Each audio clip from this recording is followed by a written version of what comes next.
So it's almost Yom Kippur. And pretty soon we're going to get so busy with the preparations that we're not going to really be able to prepare. So here's a short story. It's a true story that happened just a couple years ago. It took place in Israel. There is a jewelry store. And the owner was cleaning up the counter, putting things away. Quiet day in the jewelry store. The door opens with a little ding, ding, ding of the bell, and a little girl walks in. She must have been 8 years old. And the little girl, she's looking over the counter, and she points to the bracelet that she has her eyes on, and she says, "I want that one." He says, "Really? You have good taste. Who is this bracelet for?" She says, "It's for my sister." "Oh, really? That's so sweet. Why are you buying it for your sister?" She says, "Because I don't have a mother and I don't have a father, and my sister takes care of us. And we all came together and we saved up some money and we want to give her a gift that she'll really love." The store owner gets so choked up. He says, "Okay." She says, "But don't worry, I'm going to pay for it." And she takes out this tattered envelope and pours out the contents in front of the store owner. He counts it. It's 7 shekel and 80 agurot, which is approximately $2. He says, "That's perfect. That's exactly how much it costs. Here, why don't you write your card and I'll go wrap it up." He comes back after a minute. He hands her the package. He wipes his tears from his eyes and he says goodbye. A couple hours later, the older sister comes running into the store. "I'm so sorry. I'm so embarrassed. I can't believe she did that."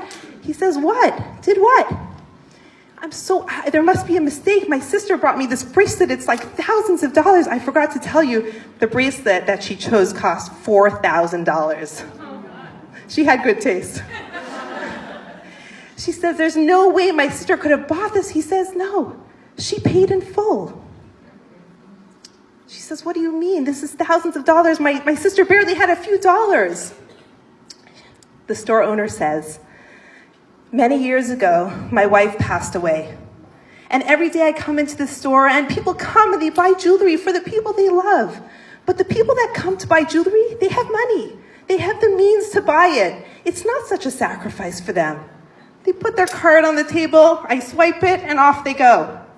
When your sister came in today, it had been so many years since I was able to really, really experience what true love is. I hadn't felt that since my wife had passed away. So your sister, she did pay in full. She paid 7 shekel and 80 agurot and a broken heart." He passed her back the package and he says, "Have a good day." So this Rabbi Gorelitz, that recalls this story, he heard it firsthand. It's a true story. He says, we come to God on Yom Kippur like that little girl. We come and we ask for such an expensive thing. We ask for life. But we have nothing to give in return. We can't afford it. We don't have enough merit. Are we kidding? We're asking for the world. We come with our little tattered envelope, put it in front of God on Yom Kippur. I'll do a little good here. I'll say a few kind words. I'll try not to speak gossip. I'll call my mother once a week. Whatever it is, our little offerings. It's not enough. It doesn't equal the value that we're asking God. But when God sees what's coming from us with so much sincerity, he says, "You have paid in full. The love that you have, the sincerity is enough. I will give you all that you're asking for." So it's Erev Yom Kippur. It's a time of reflection. This morning I woke up, and when I looked at the news, I saw that a very dear colleague of mine was taken in a terrorist attack today. Someone that I worked with in the seminary that I worked in Israel, someone that I really look up to, and I just lay there in bed like I can't even get out of this bed. And then, a couple hours later, I pulled myself up, I'm setting up, I'm sitting here. My mother calls, and she says, I'm sitting next to your grandmother, and I want you to say goodbye, because I don't think she's going to make it. And it's Erev Yom Kippur. We're all in that situation.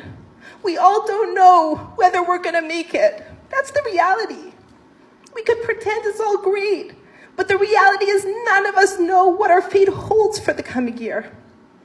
I said goodbye to my grandmother today.